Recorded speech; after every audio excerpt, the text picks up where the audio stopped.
Budget का 2020 piece शहर piece reporter में आपका अलग अलग जगह से हमारे संवाददाता जुड़ रही हैं और उत्तर प्रदेश में जो आज बजट पेश किया गया है उसको लेकर प्रतिक्रियाएं भी दे रही हैं। बिल्कुल, और इसी कड़ी में अब झांसी का रुख कर लेते हैं। वहां से हमारे सहयोगी हेमंत गुप्ता हमारे साथ बने हुए हैं। हेमंत, झांसी की अगर बात करें और इस बार के बजट को अगर देखें, केंद्रीय बजट में टॉप 2 और टॉप 3 टियर सिटी का जिक्र किया गया था और इनके विकास पर सरकार ने खास फोकस किया।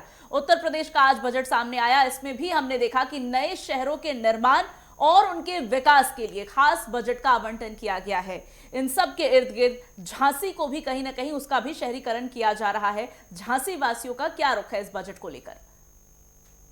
देखिए, मैं आपको बता दूं कि झांसी बुंदेलखंड में आता है और अभी तक जो एक बुंदेलखंड की छवि रही थी वह यही रही थी इससे पूर्व कि रूखा सूखा भूखा पानी और पलायन। अब ये छवि जो है वो बदल गई है। हम कह सकते हैं कि झांसी और बुंदेलखंड पे उत्तर प्रदेश की योगी सरकार का खास फोकस रहा है। यहाँ जो बीड़ा आ रहा है, बीड़ा के बारे में जो कहा जाता है कि नोएडा से एक बड़ा शहर झांसी बुंदेलखंड में बसने जा रहा है और वही झांसी को भी स्मार्ट सिटी पहले से ही घोषित कर दिया गया था। आज पूरी तरीके से शहर बदल चुका है। बीड़ा का काम, अधिग्रहण का काम, साथ ही साथ बीड़ा का जो काम है वह चालू हो गया है। इसको लेकर तमाम चर्चाएं तो थी। ऐसे में इस बजट में भी खास तौर पर झांसी जैसे शहरों को रखा गया है। इससे झांसी की उन्नति जो है उसको लेकर चर्चाएं जो है वो लगातार झांसी में जारी है। पहले से ही झांसी वासी जो है बुंदेलखंड के लोग उत्साहित थे बीड़ा को लेकर, और इस समय जो झांसी महानगर में स्मार्ट सिटी के अलावा अब जो 2 टियर और 3 टियर शहरों में जो नाम है उसमें झांसी का नाम 100% होना तय माना जा रहा है। चलिए हम और इसके आगे की अगर हम बात करें तो यहाँ पर झांसी वासियों में अलग ही जो है वो उत्साह लगातार अब देखने को मिल रहा है, क्योंकि ये जो योगी सरकार का ये जो बजट था ये इनके दूसरे कार्यकाल का अंतिम बजट था, लेकिन ये सबसे बड़ा बजट 9 लाख करोड़ से ज्यादा का ये बजट रहा। और इसमें झांसी को खास तौर पर जो अभी तक मिला है उत्तर प्रदेश सरकार से वह सोच से भी कहीं आगे रहा है। जैसा हमने बीड़ा बताया, डिफेंस कॉरिडोर भी झांसी के पास ही बन रहा है, तो इससे रोजगार का सृजन तो होगा ही होगा। लेकिन अगर हम विकास की बात करें तो झांसी कई मायनों में और अन्य शहरों से और बुंदेलखंड की छवि को सुधारने में बहुत आगे की तरफ अग्रसर लगातार जारी है। और यहाँ पर जो हमारी झांसी वासियों से अभी तक जो बात हुई थी, हमारे गेस्ट लगातार हमारे साथ बने रहे थे, उनका जो रुख है बड़ा ही पॉजिटिव है और वो ये मान कर बैठे हुए हैं कि झांसी इस बार बजट में जो झांसी को मिलने जा रहा है वह अलग ही उल्लेखनीय और उपलब्धि भरा होगा। जी बिल्कुल, कहीं ना कहीं जिस तरीके से आपने लोगों से बात की होगी, जिस तरीके से आपने रिस्पांस उनका बताया, उससे साफ तौर पर यह जाहिर हो रहा है कि झांसी वासियों ने भी बजट का जो है स्वागत किया है। बने रहिए हमारे साथ। अब सीधा आपको बहराइच लेकर चलते हैं जहां से हमारे संवाददाता अनिरुद्ध हमारे साथ बन चुके हैं। अनिरुद्ध, अगर बात करें, बजट जो है बेहद महत्वपूर्ण बताया जा रहा है। हर क्षेत्र के अंदर विशेष फोकस किया गया है, कोई ऐसा वर्ग नहीं है जो वंचित रह गया हो। ऐसे में अगर मेडिकल सेक्टर की बात करें तो बजट में 500 करोड़ का प्रावधान मात्र आयुष्मान भारत के लिए रखा गया है। ऐसे में बहराइच वासी किस तरीके से बजट को देख रहे हैं? बिल्कुल बताना चाहेंगे कि उत्तर प्रदेश सरकार का ये बजट बिल्कुल शायराना अंदाज में वित्त मंत्री सुरेश खन्ना जी ने प्रस्तुत किया है। और इस बजट को लेकर अगर चिकित्सा की बात करें तो यहाँ पर 14,000 से कुछ ज्यादा उन्होंने इस पर बजट दिया है, आयुष्मान कार्ड को लेकर दिया है। तो इसमें स्वास्थ्य को लेकर बहराइच की जनता कितनी खुश है हम जानेंगे। हम इस समय शहरी क्षेत्र के मंडी में खड़े हुए हैं और यहाँ के व्यापारियों से जानेंगे कि स्वास्थ्य को लेकर सरकार चिंतित रही है और उसने आयुष्मान कार्ड और चिकित्सा में काफी करोड़ों का बजट दिया है। इसको लेकर क्या कहेंगे? जी, क्या नाम है आपका? अजीत कुमार जायसवाल। सरकार का ये जो बजट है बहुत ही अच्छा है और खासकर चिकित्सा के ऊपर सरकार ने विशेष ध्यान दिया है। हमारे यहाँ बहराइच के अंदर काफी लोगों को आयुष्मान का लाभ मिला है और आवास का लाभ मिला है और सरकार का जो बजट है बहुत ही सुंदर अच्छा बजट। आयुष्मान कार्ड पे करोड़ों का बजट दिया है, जिससे इस बार गोल्डन कार्ड के रूप में भी परिवर्तित किया गया। क्या कहना चाहिए? बहुत अच्छा है, स्वागत योग्य है। सरकार का एक कार्य जो है बहुत अच्छा है। भी हमारे साथ व्यापारी लोग हैं, तो हम इनसे जानेंगे स्वास्थ्य को लेकर क्या बजट जो दिया गया है क्या कहना चाहिए। क्या नाम है आपका? ये जो सरकार ने आज बजट करोड़ों का बजट दिया है आयुष्मान कार्ड पे स्वास्थ्य चिकित्सा को लेकर सुरक्षा को लेकर किया है, क्या कहना चाहेंगे? अच्छा किया है। हमारे मोहल्ले के कर्मचारियों का इससे काम हो रहा है सबसे, और फ्री हो रहा है, तो बहुत अच्छा है। और भी लोग हैं, व्यापारी हैं, ये स्वास्थ्य को लेकर क्या कहना चाहेंगे कि स्वास्थ्य पर सरकार ने इस समय मेगा बजट दिया है चिकित्सा सुरक्षा को लेकर, क्या कहना चाहेंगे? क्या नाम है आपका? मेरा नाम महेंद्र प्रताप सिंह है। जो स्वास्थ्य है वो बहुत अच्छा है, बहुत खिला रही है। तो जैसा कि सर और भी लोग हैं तो इनसे भी जानेंगे। ये हमारे साथ में है, स्वास्थ्य को लेकर सरकार ने अच्छा बजट दिया है, क्या कहना चाहेंगे? क्या नाम है आपका? मेरा नाम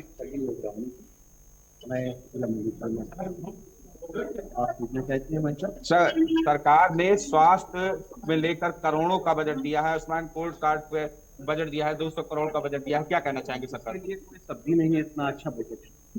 यहाँ 70 साल वालों का मुफ्त में अस्पताल आ जाता है, उनकी जिंदगी बढ़ गई उसके लिए। वो अब ये कह रहे हैं कि अब हम मर नहीं सकते हैं और जिएंगे। इतना सराहनीय है कि इसका कोई जवाब ही नहीं। हर घर में पहुंच गया है, कोई 60-70 साल का बुजुर्ग बचा नहीं, और ये मुफ्त में उनको कार्ड मिल जाता है। और ये कार्ड बना हुआ रखा है मेरे पास, ये कार्ड है हमारे दादा, मुफ्त, 1 पैसा नहीं, 5 लाख का है। सरकार को क्या कहना चाहेंगे? अरे उनके बाद कोई सब्जी नहीं है क्या, उनके लिए तो सब दुआ कर रहे हैं कि ये बजट बहुत अच्छा बजट। ये बुजुर्ग बहुत खुश है, सारे बूढ़े बहुत खुश है इस बजट के लिए। तो जैसे कि स्वास्थ्य को लेकर जो बजट आया है सरकार का, उससे यहाँ के व्यापारी भी बहुत खुश हैं, यहाँ की जनता भी खुश है, और स्वास्थ्य को लेकर काफी बजट जो करोड़ों में आया है। अनिरुद्ध, जनता संतुष्ट नजर आ रही है, हालांकि छोटी छोटी चीजों को लेकर कुछ में निराशा जरूर नजर आ रही है, लेकिन अगर ओवरऑल देखा जाए तो ये बजट बेहद ही जो उम्मीदें की जा रही थी उत्तर प्रदेश की जनता की ओर से, उन पर खरा उतरता हुआ नजर आ रहा है। बदायूं से आकाश हमारे साथ लगातार बने हुए हैं। आकाश, क्योंकि जाहिर सी बात है आम जनता की बात की जाए तो आम जनता के लिए छोटी छोटी चीजें बेहद ज्यादा महत्वपूर्ण हो जाती हैं कि जो सड़कें हैं वो मरम्मत हुई हो, किसानों के लिए, जो किसान वर्ग है उसके लिए क्या कुछ ऐलान हुआ है, जो युवा है उनके लिए नौकरियों का ऐलान हो, बच्चों की शिक्षा पर ध्यान रहे, स्वास्थ्य संबंधी ध्यान रहे। और इस बार के बजट में भी मुख्य फोकस स्वास्थ्य और शिक्षा पर रखा गया है। और जिस तरीके से मेरी सहयोगी शिवानी कह रही थी कि इस बार की बारीकियों को देखा जाए तो छोटी छोटी चीजों का इस बजट में ध्यान रखा गया है। बदायूं में जनता का मूड कैसा नजर आ रहा है बजट को लेकर? जी शिवानी, मैं बताना चाहूंगा, बदायूं में जो है बजट को लेकर काफी पॉजिटिविटी देखने को मिली है। आज सरकार ने अपना जो है 10वां बजट जो है जारी किया है। आइए उसको लेकर जानते हैं लोगों से कि क्या मनसा है। आज सरकार ने किस तरीके की उम्मीदें थी, किस तरीके से एक चीज और बताएं, जैसे कि सेंट्रल गवर्नमेंट का जो बजट आया, उस बजट में हम लोगों को ये लग रहा था कि हम लोग जैसे गोबर में गेहूं ढूंढ रहे हैं। उस बजट में निराशा के सिवा कुछ नहीं। लेकिन हाँ, हमारी स्टेट गवर्नमेंट जो बजट लाई, वो बजट हकीकत में ये कह सकते हैं कुछ ना कुछ हम लोगों के बारे में सोचा गया है। देखिए, आप दवाइयों के लिए, स्वास्थ्य के लिए लेकर जिस तरीके से आप बजट जो पेश किया गया है वो हकीकत में सराहनीय है। लेकिन इसमें अगर हमारा रेलखंड मंडल को भी किसी तरीके से प्रभावित किया जाता तो हमें और अच्छा लगता। फिर भी हम इसलिए ये कहेंगे कि कुल मिलाकर ठीक ठाक बजट आया। स्वास्थ्य को लेकर बड़ा चिंतित जी हाँ, ये जो कैंसर की दवाइयों के लिए लेकर ये जो बजट आया है, इसके लिए मैं कहूंगा कि ये बहुत सराहनीय कार्य किया गया है। और यदि अन्य विकास को लेकर आता, हमारे रेलखंड मंडल इससे अछूता रहता है अक्सर, आप देखिए, और जबकि रेलखंड में किसी तरीके का विशेष विकास नहीं हो, केवल भ्रष्टाचार के सिवा कुछ नहीं है। और मैं चाहूंगा कि रेलखंड के बारे में भी कुछ विचार किया जाए। कहते हैं कि दिल्ली का जो है राजनीतिक रास्ता यूपी से होकर गुजरता है, तो क्या लगता है कि बदायूं में किस तरीके से जो है आप देखिए, दिल्ली की राजनीति तो भटक रही है, दिल्ली की राजनीति भटक रही है, वो भटकते भटकते कुछ और होगा। लेकिन हाँ, यूपी की राजनीति को हम कह सकते हैं कि ठीक ठाक राजनीति वहां हो रही है। शिवानी, मैं आपको बताना चाहूंगा कि जिस तरीके से आज बजट पेश हुआ है, तो कहीं ना कहीं उसमें आज यूपी के बजट में बदायूं के लोग संतुष्ट दिख रहे हैं। बिल्कुल और जिस आकाश, तरीके की बदायूं उम्मीदें के थी, लोग उनका वो संतुष्ट पूरे हैं और इस बजट को संतुलित लगातार बता रहे हैं, ये कहते हुए कि बजट बिल्कुल ठीक है। हालांकि केंद्रीय बजट से बदायूं की जनता को जरूर हमने देखा कि हल्की सी निराशा रही, लेकिन अपनी राज्य सरकार से बेहद संतुष्ट नजर आ रहे हैं। और अब रुक कर लेते हैं गाजियाबाद का, वहां से बासु कसाना हमारे साथ बने हुए हमारे सहयोगी। बासु, आपसे ये सवाल रहेगा, पहले अगर गाजियाबाद की बात होती है तो उसका भी शहरीकरण किया जा रहा है और उस पर सरकार का खास फोकस रहा है इस बजट में। दूसरी बात अगर करें तो इस बजट में दो तरीके से इसको बांटा जा सकता है। पहला, इस बजट में सरकार यह भी कोशिश कर रही है कि उत्तर प्रदेश को भी जिस तरीके से विकसित भारत 2047 का रोड मैप केंद्र सरकार ने लिया है, बिल्कुल उसी तरीके से उत्तर प्रदेश का विकास उस दिशा में भी हो, टेक्नोलॉजी के नए आयाम स्थापित किए जाए, इंफ्रास्ट्रक्चर पर डेवलपमेंट की बात की जाए। दूसरी तरफ कोई भी वर्ग इससे पीछे ना छूटे, फिर चाहे वो किसान हो, मजदूर हो, महिलाएं हो, तो पीछे वालों को भी लेकर साथ चलना है और आगे भी और बढ़ते जाना है। इन दोनों कड़ियों को अगर जोड़कर देखें तो ये बजट कैसा लग रहा है?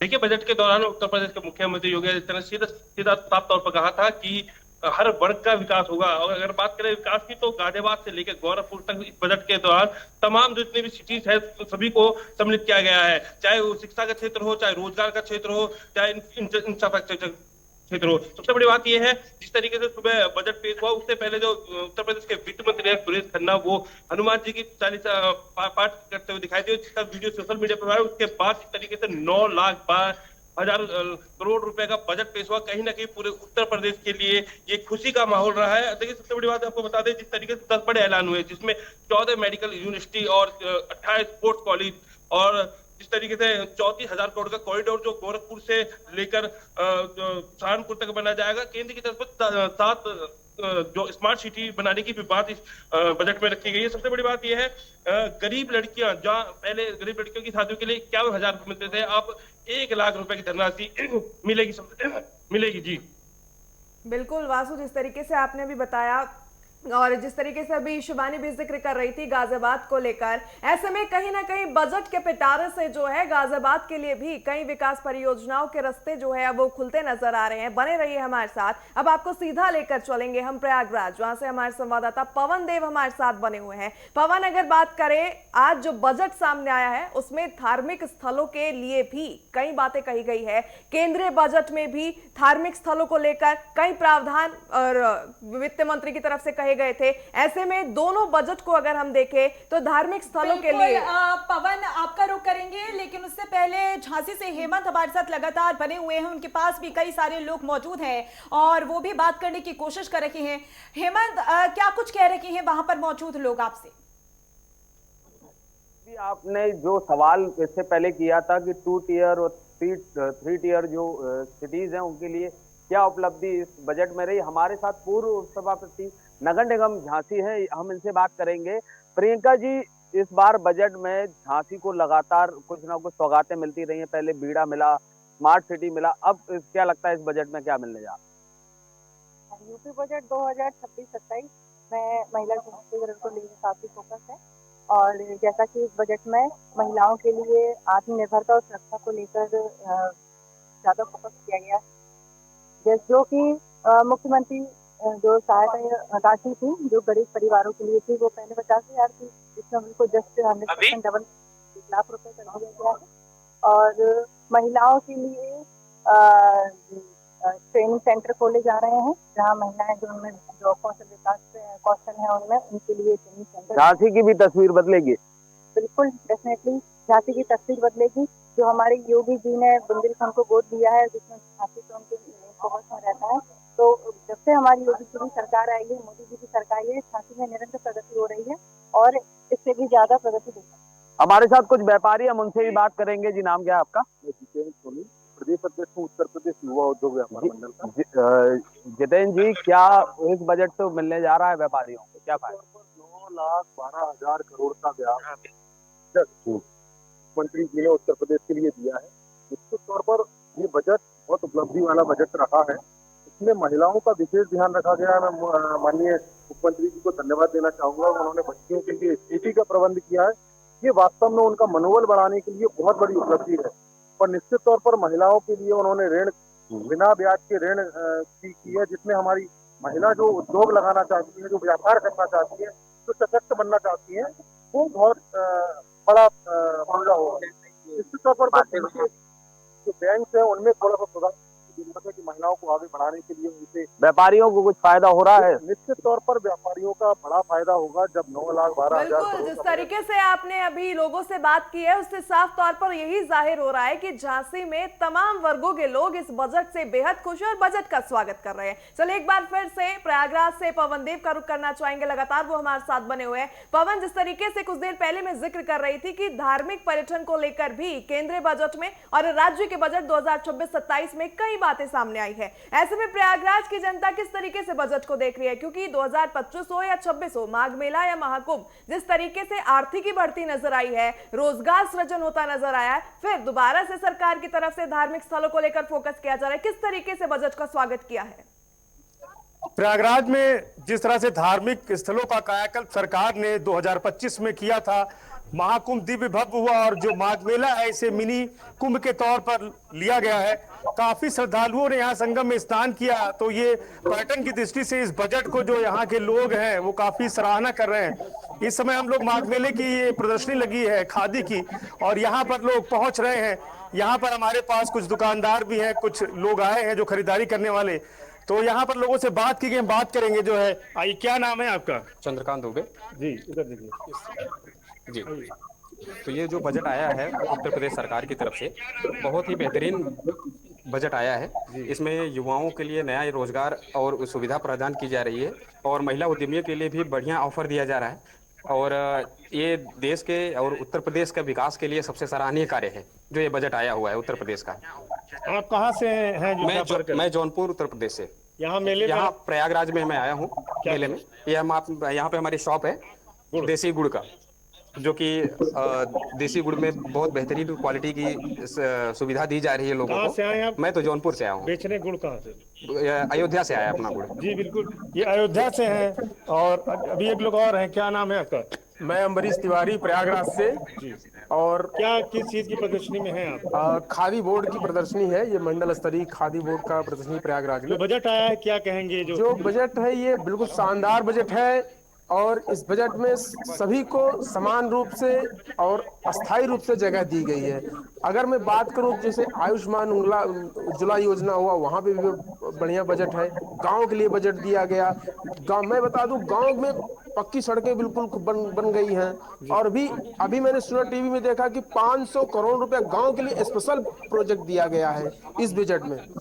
तो बजट जो है बहुत शानदार है। धार्मिक चीजों के लिए भी, उत्थान के लिए माघ मेला हुआ था, जिसके लिए भी हुआ है क्या? माघ मेला बिल्कुल भव्य हुआ है।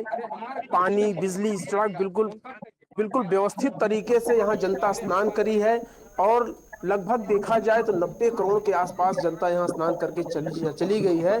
और जो है महाकुंभ में और यहाँ पे जितने भी उद्यमी आए हैं वो भी बहुत अच्छा कार्य कर रहे हैं। बीसी सखी के लिए बढ़िया प्रोत्साहन यहाँ पे दिया गया है और प्रयागराज के लिए जो अच्छी प्रदर्शनी लगी है, समाज कल्याण के लिए का भी यहाँ मौका मिला है प्रदर्शनी लगाने का। और जो है यहाँ पे बोर्ड, खादी बोर्ड का, सरकार को कितना धन्यवाद देंगे? सरकार को मैं 100% धन्यवाद दूंगा। बिल्कुल सही। तो ये यहाँ पर अयोध्या से आए हैं गुड़ बेचने के लिए। बिल्कुल, प्रयागराज में जनता और व्यापारी वर्ग खासा उत्साहित है, संतुष्ट और खुश है इस बजट से। और वो भी क्यों ना, प्रयागराज की अगर बात की जाए तो जिस तरीके से तीर्थ के विकास पर न केवल केंद्र सरकार के बजट में खासा प्रावधान हमने देखा, राज्य सरकार ने भी इस दिशा में ध्यान दिया है और यूपी के समावेशी विकास को ध्यान में रखकर निश्चित इस बजट को बनाया गया है, क्योंकि हर वर्ग इससे कहीं ना कहीं संतुष्ट नजर आ रहा है। जौनपुर से अभिषेक हमारे साथ बने हुए हैं और अब अभिषेक के पास चल लेते हैं। अभिषेक, जौनपुर की जनता का मन जब आप टटोल रहे हैं, क्या कह रहे हैं वहां लोग इस बजट को लेकर? जी मैम, बिल्कुल मैं बताना चाहूंगा कि यहाँ के बजट को लेकर काफी लोग उत्साह में हैं और अभी कुछ दिन पहले ही नितिन गडकरी जी ने जौनपुर को रिंग रोड दिया है। वो दोनों बातों को जोड़कर जौनपुर वालों में काफी उत्साह देखने के लिए मिल रहा है। इस समय हम मौजूद हैं जौनपुर में, जहाँ पे हम कुछ लोगों के बीच में बात करेंगे और जानेंगे कि बजट को लेकर क्या कहना चाहते हैं। हेलो जी, जी आवाज जा रही है? बिल्कुल बिल्कुल आपकी आवाज आ रही है और आप लगातार लोगों से बातचीत करने की कोशिश कर रहे हैं। अभिषेक, बिल्कुल लोगों से बात कीजिए और बताइए कि क्या हाल है उनके, क्या सोच रहे हैं वो इस बजट को लेकर। जी बिल्कुल, मैं बात करूंगा। इस समय हमारे साथ मौजूद है, लीजिए बात करते हैं। आज के बजट को लेकर क्या कहना चाहते हैं? आज बजट को लेकर के हम बहुत तरीके के साथ नहीं, पूरे उत्तर प्रदेश के जनता शिक्षा, स्वास्थ्य पर विशेष ध्यान दिया गया है और किसान के सिंचाई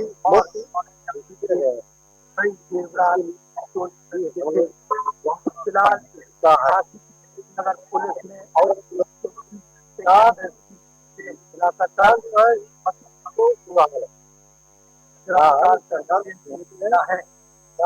केवल रास्ता, पानी और जो भी चीजें सरकार दे रही है इसमें लगभग हर राष्ट्र की जनता जो है खुश है सरकार। और हमारे सरकार माननीय योगी आदित्यनाथ जी बहुत ही अच्छा काम कर रहे हैं। उनके दायित्व में जो कानून चल रहा है, कानून का भी बहुत ही खौफनाक सब कुछ यहाँ पे सही चल रहा है। जैसा कि बजट में बताया गया है कि सड़क दी गई है और भी काफी बजट दिया गया है, उसको लेकर, सड़कों को लेकर आप जौनपुर में क्या कहना चाहते हैं? सड़कों को लेकर के माननीय गडकरी जी ने जो ऐलान किया है तो समझिए कि पूरे जनपद वासी बहुत दुख है। और यहाँ पे जो बनने जा रहा है उससे यहाँ की जनता को ज्यादा से ज्यादा रोजगार पैदा होगा। और यही मैं कहना चाहता हूँ कि अपनी सरकार की बहुत ही जो है कार्य कर रही चीज। हेलो, बिल्कुल बिल्कुल अभिषेक, जिस तरीके से रोजगार का अगर मुद्दा लेकर चले तो विपक्ष लगातार सरकार पर हमलावर रहता था कि उत्तर प्रदेश में बेरोजगारी दर लगातार वृद्धि कर रहा है, बेरोजगार युवाओं के जो है वो सपने कुचले जा रहे हैं। लेकिन बजट 2026-27 जिस तरीके से सामने आया है, रोजगार के कई मौके अब इससे निकलते सामने आ रहे हैं। चलिए अब आपको लेकर चलते हैं फिरोजाबाद, जहां से हमारे संवाददाता धर्मेंद्र सिंह हमारे साथ बने हुए हैं। धर्मेंद्र, अगर बात करें फिरोजाबाद शहर की तो फिरोजाबाद की चूड़ियां जो है पूरी दुनिया में फेमस है। ऐसे में सरकार की तरफ से, चाहे केंद्र सरकार हो या गवर्नमेंट ऑफ स्टेट हो, लगातार एमएसएमईज को बढ़ावा देने की बात कही जा रही है। ऐसे में व्यापारी वर्ग जो है, जो चूड़ी व्यापारी वर्ग है, वो किस तरीके से बजट का स्वागत कर रहा है? देखिए, आपको बता दूं कि फिरोजाबाद के जिस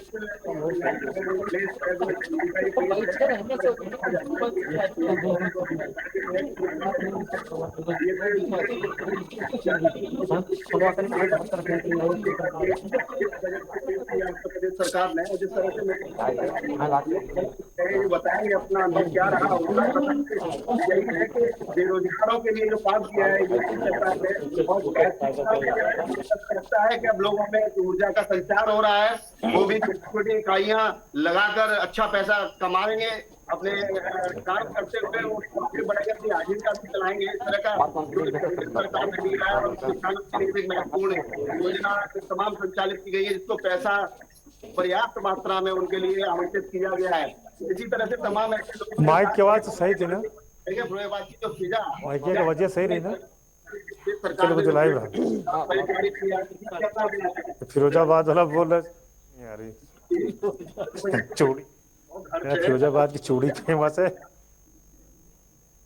बिल्कुल धर्मेंद्र, कुछ टेक्निकल ग्लिच के कारण आपकी आवाज ठीक से नहीं पहुंच पा रही है, तो ऐसे में जनता को बताते चले कि किस तरीके से बजट 2026-27 जो है वो काफी समावेशी होता नजर आ रहा है। प्रगति, जिस तरीके से इस बार का बजट जनता की उम्मीदों पे खरा उतर रहा है, चाहे वो कोई भी वर्ग हो, महिला हो, युवा हो, किसान हो, हर वर्ग के लिए कुछ ना कुछ इस बजट में रखा गया है। लगातार हम जनता का मूड जान रहे हैं कि इस बजट को लेकर उनकी क्या कुछ प्रतिक्रियाएं हैं। बजट का 2020 पीस शहर और पीस रिपोर्टर हमारे साथ लगातार जुड़ रही हैं कि करके और जानकारी दे रही हैं, वहां पर मौजूद लोगों से प्रतिक्रियाएं ले रही हैं कि इस बार का जो उत्तर प्रदेश का बजट पेश किया गया है उसको लेकर जो उनकी उम्मीदें थी वो उम्मीदें पूरी हुई या नहीं, संतुष्ट हैं या वो नहीं।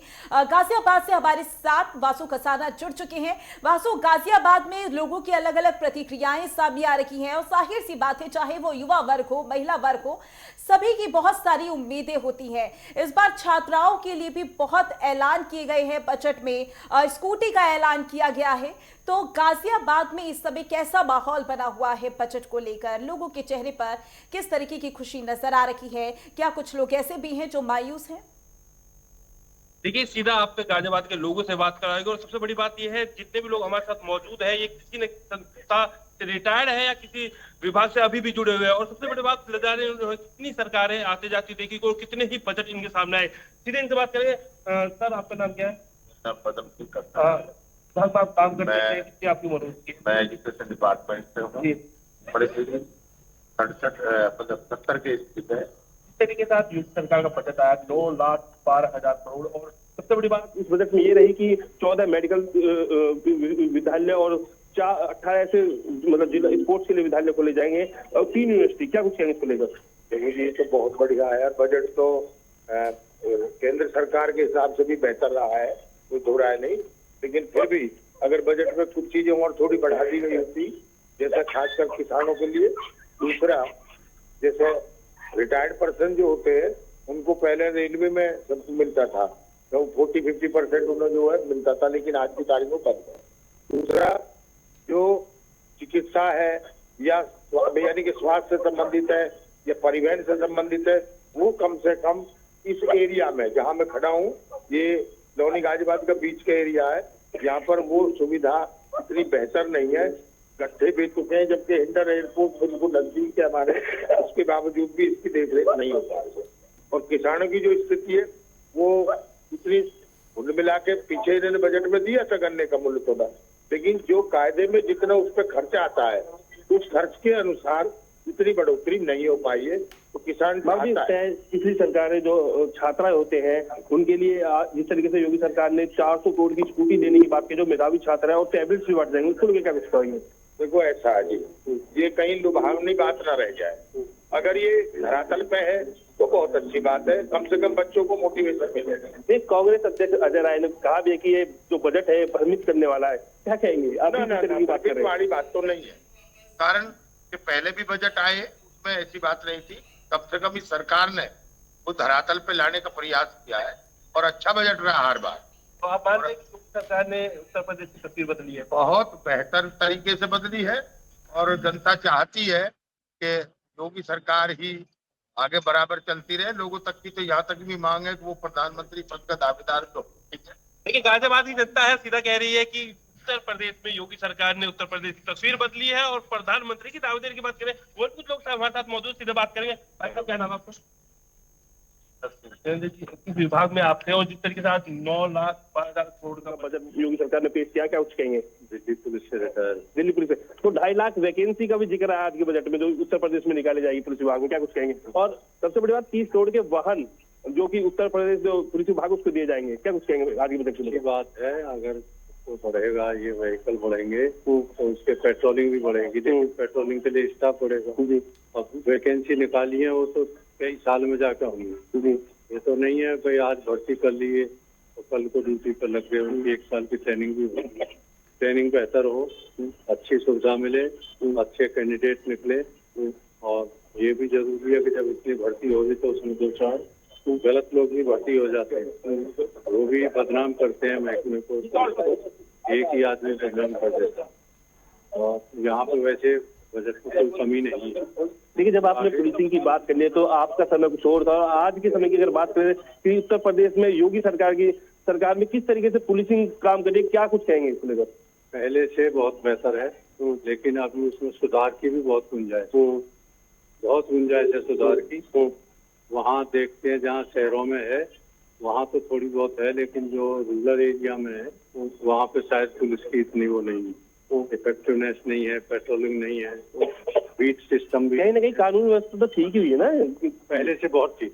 देखिए, ये रिटायर्ड दरोगा जी है जो कह रहे हैं कि पहले के मुकाबले योगी सरकार में कहीं ना कहीं पुलिसिंग भी ठीक हो। जिस तरीके से आज 30 करोड़ से ज्यादा के वाहन, जिस तरीके से भी आपने बात की और जिस तरीके से प्रधानमंत्री, जो आगामी प्रधानमंत्री की दावेदारी देख रहे हैं, योगी आदित्यनाथ का नाम उन्होंने साफ तौर पर ले लिया है, ऐसे में कहीं ना कहीं ये बात स्पष्ट हो जाती है कि उत्तर प्रदेश में विकास जो है वो साफ तौर पर देखा जा रहा है। और शायद यही कारण है कि योगी आदित्यनाथ को उत्तर प्रदेश के मुख्यमंत्री से अब प्रधानमंत्री के तौर पर लोग देखना चाहते हैं। चलिए अब एक बार फिर से फिरोजाबाद का हम रुख करना चाहेंगे, जहां से लगातार धर्मेंद्र सिंह हमारे संवाददाता तमाम अपडेट्स के साथ हमारे साथ मौजूद है। धर्मेंद्र, अगर बात करें, आपने कुछ समय पहले व्यापारियों का भी जिक्र किया था, अब ऐसे में अगर किसान वर्ग का थोड़ा सा हम विश्लेषण कर लेते हैं तो जो केंद्रीय बजट आया था उससे कहीं ना कहीं उत्तर प्रदेश का किसान हल्का सा मायूस नजर आया था, लेकिन अब राज्य का जो बजट आया है उसे किस तरीके से उत्तर प्रदेश का किसान देख रहा है? क्योंकि सिंचाई की अगर हम बात करें, सिंचाई के लिए भी कई तरीके के ऐलान आज बजट में देखने को मिले। देखिए, बता दें आपको, भारत सरकार जो बजट आया था उसके कारणों में जरूर मायूस अपेक्षा थी कि बेहतर करेगी। आज वही बेहतर प्रदेश था जो कि उत्तर प्रदेश सरकार ने अपना बजट जारी किया और वो किसानों को ध्यान में रखते हुए जारी किया और किसानों के साथ साथ अपना जनमानस उनको भी शामिल किया। तमाम ऐसे व्यापारी है या कहा जाए शिक्षा विभाग है या कहा जाए जो काम करने का हर विभाग के लिए इससे कुछ दिन बाद इसका परिणाम जब सामने आएगा तो लोगों में जागरूकता बढ़ेगी। अमूमन क्या होता है कि जब व्यवहार से काम कर माना जाता है तो इतना समय नहीं होता है कि उनको बजट को देख पाए, मतलब धीरे से जाने बजट की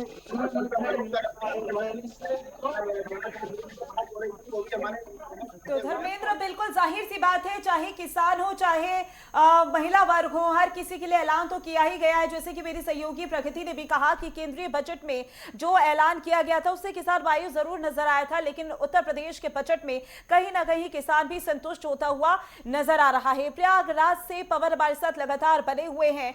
पवन, वहां पर मौजूद लोगों की कैसी प्रतिक्रियाएं सामने आ रही हैं, महिलाओं की कैसी प्रतिक्रियाएं सामने आ रही हैं? क्योंकि इससे पहले भी हमने जिक्र किया था कि धार्मिक पर्यटन को लेकर भी एक बहुत बड़े बजट का ऐलान किया गया है और हमने देखा भी है 1 से 2 साल में कि किस तरीके से चाहे वो महाकुंभ का आयोजन हो और इस बार के माघ मेले को लेकर भी एक भव्य आयोजन किया गया था। तो प्रयागराज के लिए ये बजट कैसा साबित होने वाला है आने वाले समय में?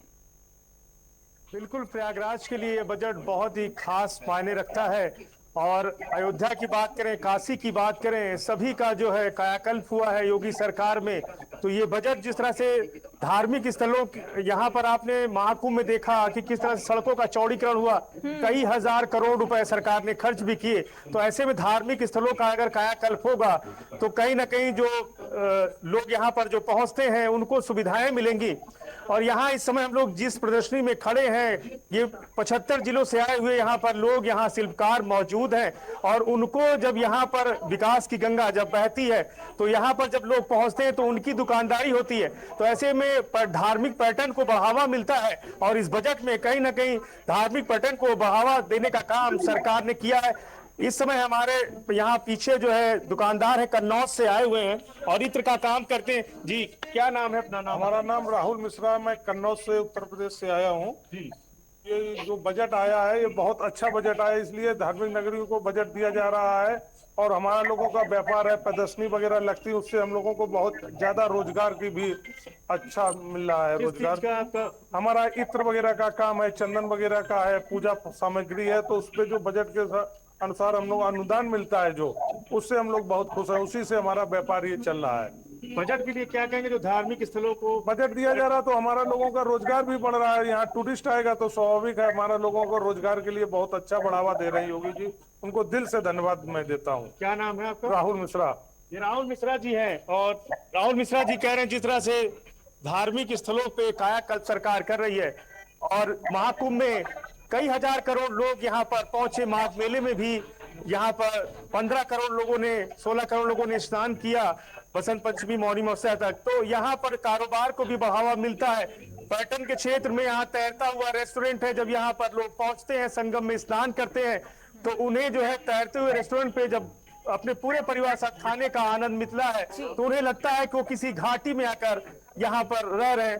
तो एक पर्यटन को बढ़ावा देने का काम भी पवन, और सरकार जब हम देखते हैं इस तरीके से, फिर चाहे हम प्रयागराज की बात करें, बनारस की बात करें, अयोध्या की बात करें, और जब तीर्थटन की बात करें कि किस तरीके से इन तीर्थ स्थलों को विकसित किया जा रहा है ताकि पर्यटन की संभावना यहाँ पर बढ़े, और लगातार आप जिक्र कर रहे हैं कुंभ मेले का, फिर चाहे माघ मेले का, इन सब के बीच जब किसी तीर्थ स्थल का इस तरीके से विकास किया जाता है तो केवल वहां का विकास वहां के लोगों को रोजगार देने तक सीमित नहीं रह जाता। हम देखते हैं कि उस शहर में इंफ्रास्ट्रक्चर का भी बहुत विकास होता है, फिर चाहे हम सड़कों की बात करें, होटल्स की बात करें, रेस्टोरेंट्स की बात करें, या फिर पब्लिक सर्विसेज की बात करें। क्या इन चीजों को लेकर भी ये जो बजट सामने आया है उस दिशा में पब्लिक का रिएक्शन सामने आया है? क्या उस तरीके से भी ये बजट समावेशी दिखाई दे रहा है? जन है उनके लिए ये बजट जो है काफी मायने रखता है। जिस तरह से इसके पहले भी बजट आया हुआ था, इस बार 1 लाख करोड़ का जो है इसमें बढ़ोतरी हुई है, तो जो जनता है वो धन्यवाद दे रही है। हर क्षेत्र में जिस तरह से स्कूटी देने के लिए घोषणा की गई है, महिलाएं इससे खुश हैं। परिवार में महिला को मुखिया बनाने का काम योगी सरकार में किया गया था, तो ऐसे में महिलाएं भी धन्यवाद दे रही हैं। जिस तरह से घोषणाएं तो होती हैं लेकिन वो धरातल स्तर पर वो कार्य होते नहीं है। लेकिन इस बजट से जो आम जन है वो टकटकी लगाए बैठे थे, तो कहीं ना कहीं चारों क्षेत्र में इस तरह का। ठीक है, झांसी चलते हैं, वहां से हेमंत हमारे साथ बने हुए हैं। हेमंत, झांसी वासियों का क्या कुछ कहना है? और इससे पहले जब मैं आपके पास आई आपने बखूबी समझाया और लोगों के भी रिएक्शन लिए। आपने टॉप 2 और टॉप 3 टियर सिटीज में जिस तरीके से झांसी का नाम और झांसी को जिस तरीके से शहरीकरण किया जा रहा है, उसके विकास पर जिस तरीके से सरकार ध्यान दे रही है, इन सब के अलावा अगर बात करें तो झांसी में कुछ ऐसी धरोहरें भी हैं जिनको संजोने की तरफ आर्कियोलॉजिस्ट की तरफ से लगातार सरकार की तरफ से चिट्ठियां भी लिखी जा रही थी, लगातार उस तरफ ध्यान खींचने की कोशिश भी की जा रही थी। इस बजट में क्या उस दिशा में कुछ होता हुआ दिखाई दिया? और इन सब तमाम चीजों को लेकर झांसी वासी क्या कह रहे हैं? देखिए, अभी हम जहां से ये चर्चा कर रहे हैं, ये भी झांसी का ऐतिहासिक रानी लक्ष्मीबाई के दुर्ग की तलहटी में हम खड़े हुए हैं। आपको बता दें कि ये ऐतिहासिक शहर रहा है झांसी, जो अपनी शूरता, वीरता और रानी लक्ष्मीबाई की वजह से पूरी दुनिया में प्रसिद्ध है। बात आपने की ऐतिहासिक धरोहरों के लिए क्या इसमें बात रखी गई है, इस बात पर चर्चा करने के लिए अभी भी हमारे साथ झांसी की पूर्व उपसभापति नगर निगम प्रियंका साहू है। हम उन्हीं से बात करेंगे क्योंकि झांसी के विकास में कहीं ना कहीं इनका भी योगदान रहा है। जी, क्या जो ऐतिहासिक धरोहरें हैं जो झांसी में है, पुरानी नगरी है झांसी, इसको लेके क्या इस बजट में क्या सरकार ने क्या सोचा है? जैसा कि देखें आप सभी, हम लोग यहाँ पर देखते हैं कि झांसी दिन पे दिन हमारी तरक्की पर जा रही है और माननीय योगी जी की कृपा से झांसी सोलर सिटी में भी, जैसे कि 100 शहरों को लिया गया है, उसमें हम 10 शहरों में झांसी का नाम है। सारे यहाँ पर ऐतिहासिक गेट बने हुए थे झांसी महानगर के। जब आप उपसभापति थी तो आप काफी उनका जीर्णोद्धार किया गया। जहाँ आपका निवास है वहां भी रानी महल है, तो क्या लगता है कि इसको दिशा में अभी और क्या करना चाहिए? जितनी भी ये पुराने धरोहरें हैं झांसी की, रंगा पुताई हो रही है, जो कि देखने में जो पर्यटन आते हैं उनको आकर्षित करती हैं और रेवेन्यू बढ़ रहा है, सरकार को रेवेन्यू मिलता है और पर्यटन की दृष्टि से काफी झांसी शहर ने काफी विकास किया है। लोग आते हैं, जैसे कि हम यहाँ रानी दुर्ग की तलहटी भी खड़े हैं, यहाँ भी बच्चों से लेकर स्कूल के बच्चे आते हैं और पर्यटन भी दिन प्रतिदिन संख्या में। क्या कहेंगे जितन जी की ऐतिहासिक जो नगरी है, यहाँ पर अभी जो अपनी ऐतिहासिक धरोहरें हैं उनको और कैसा सरकार को उनकी देखभाल करनी चाहिए, क्या उस बजट में सब होना चाहिए? मैं आपको बताना चाहता हूँ कि निश्चित तौर पर हमारी झांसी बहुत बदली है और पिछले कई सालों में झांसी का निरंतर रूप बहुत ही प्रखर और बहुत ही सुंदर हो गया है। निश्चित तौर पर समय समय पर अधिकारियों के द्वारा जो हम लोगों के साथ मीटिंग्स होती है, निश्चित तौर पर गढ़मुख की झील, गढ़कुंडार का किला, बरुआ सागर की नहर, ये सब प्रोजेक्ट सरकार के चल रहे हैं झांसी को और सुंदर और विकसित बनाने के लिए। और निश्चित आप ये देख रहे हैं कि कुछ सालों पहले यहाँ पर किले में हमारी झांसी की रानी का ऐतिहासिक किला, कुछ चंद लोग यहाँ पर घूमने के लिए आते थे। आज ऑफ डे है, मतलब आज बुधवार है, जिसको हम ऑफ डे कह सकते हैं कि संडे नहीं है, ट्यूसडे नहीं है, बाजार बंद नहीं है, छुट्टी नहीं है, उसके बाद भी यहाँ पर आप देखिए पर्यटकों की लाइन लगी हुई है। तो निश्चित तौर पर झांसी बहुत सुंदर होने वाला है, हमारा बुंदेलखंड सुंदर होने वाला है और निरंतर सरकार इस पर कई योजनाएं चालू की है और निरंतर विकास की योजनाएं बन रही हैं। आप देख सकते हैं कि क्योंकि झांसी नगर के लोग हैं, वीर भूमि के लोग हैं, और बिल्कुल झांसी का जिक्र करना आज इसलिए भी जरूरी हो जाता है क्योंकि झांसी भारत का वो शहर है जो एक राजा के नाम से नहीं बल्कि एक वीरांगना, एक महारानी के नाम से प्रचलित है। और जिस तरीके से बजट आज सामने आया है उसमें महिला सशक्तिकरण के ऊपर विशेष फोकस रखा गया है। अब आपको लेकर चलेंगे जौनपुर, जहां से लगातार हमारे संवाददाता अभिषेक हमारे साथ बने हुए हैं। अभिषेक, अगर बात करें जिस तरीके से अभी झांसी में मैंने कहा कि महिला सशक्तिकरण के ऊपर विशेष फोकस किया गया है, ऐसे में चाहे अब शादी को लेकर हो, मानदेय बढ़ा दिया गया है, 1 लाख रुपए उसे कर दिया गया है, वहीं बच्चियों की पढ़ाई के लिए उसके ऊपर भी फोकस किया गया है, तो किस तरीके से वुमेन एम्पावरमेंट के नाते किस तरीके से जौनपुर की जनता ने इस पूरे बजट को देखा है? बिल्कुल, मैं बताना चाहूंगा कि जौनपुर की जनता ने इस बजट को बहुत ही अपना प्रतिभावना देखी है कि जौनपुर की जनता चाहती है कि इसी तरह के विकास कार्य भारतीय जनता पार्टी जो करती रहे। और इस बजट से पहले भी जो बजट आया था उससे भी जनता काफी खुश थी, इस बजट के बाद भी जनता काफी खुश देखने के लिए मिल रही है। इस कड़ी में हमारे साथ इस समय जुड़ चुके हैं यहाँ के युवा, आइए बात करते हैं उनसे और जानते हैं कि बजट में महिला सशक्तिकरण को लेकर क्या क्या मिला है। इस बार का भी बजट देखा जाए तो युवाओं के लिए, महिलाओं के लिए और बड़े बुजुर्गों के लिए, चाहे फिजिकल शिक्षा आपके सबके लिए अच्छा है। पिछली बार से अपनी जीडीपी भी आ गया है कि हम लोगों ने ग्रोथ किया है, हम लोग निरंतर इसमें आगे में आने, जबकि और आप टेंशन ये कहते हैं बीजेपी कुछ नहीं कर रही है। अभी कुछ ही दिन पहले नितिन गडकरी जी जौनपुर में आए हुए थे, उन्होंने जौनपुर को सबसे बड़ी सौगात दी रिंग रोड, जो बहुत ज्यादा जरूरत थी जौनपुर के विकास को लेकर। राय है जो ये दे रही है, साथ में जो आया हुआ है इसमें युवाओं को लेकर के जो हमारे माननीय मुख्यमंत्री महोदय है योगी आदित्यनाथ जी, उन्होंने एमएसएमई को और बढ़ावा देने के लिए उसमें और फंड की व्यवस्था की है। बाकी हॉस्पिटल में सारी सुविधाएं को देने के लिए उन्होंने बहुत से ऐसे काम किए हैं और बजट में भी उसको उन्होंने अंकित किया हुआ है, जिससे हमारा विकास होगा, हमारी जनता का विकास होगा, देश का विकास होगा। बिल्कुल अभिषेक, जाहिर सी बात है चाहे उत्तर प्रदेश का कोई भी जिला हो, वहां की जनता से जिस तरीके से प्रतिक्रियाएं सामने आ रही हैं उससे साफ जाहिर हो रहा है कि वहां की जो जनता है, चाहे वो जौनपुर हो, चाहे झांसी हो, लखनऊ हो, बिजनौर हो या बहराइच हो, हर जगह पर जनता संतुष्ट नजर आ रही है। कुछ कुछ चीजें हैं जहां पर अभी भी जनता कह रही है कि यहाँ भी सुधार की जरूरत थी, लेकिन देखना होगा कि जो ये बजट पेश किया गया है वो उत्तर प्रदेश की दूरगामी को लेकर किस तरीके से नजर आएगा, दूरगामी विकास किस तरीके से होगा उत्तर प्रदेश में। क्योंकि बार बार सीएम योगी आदित्यनाथ की ओर से एक ही बात कही जाती है कि आने वाले समय में $1 ट्रिलियन की इकोनॉमी का जो लक्ष्य रखा गया है उसे जल्द से जल्द हासिल करना है। एक तरफ प्रधानमंत्री नरेंद्र मोदी विकसित राष्ट्र की बात कहते हैं तो दूसरी तरफ सीएम योगी आदित्यनाथ विकसित प्रदेश की बात कहते हैं, और इसी की ओर यह बजट नजर आ रहा है। आप सभी का बहुत बहुत शुक्रिया हमारे साथ ज्यादा जानकारी देने के लिए और हमारे साथ जुड़ने के लिए। रुकेंगे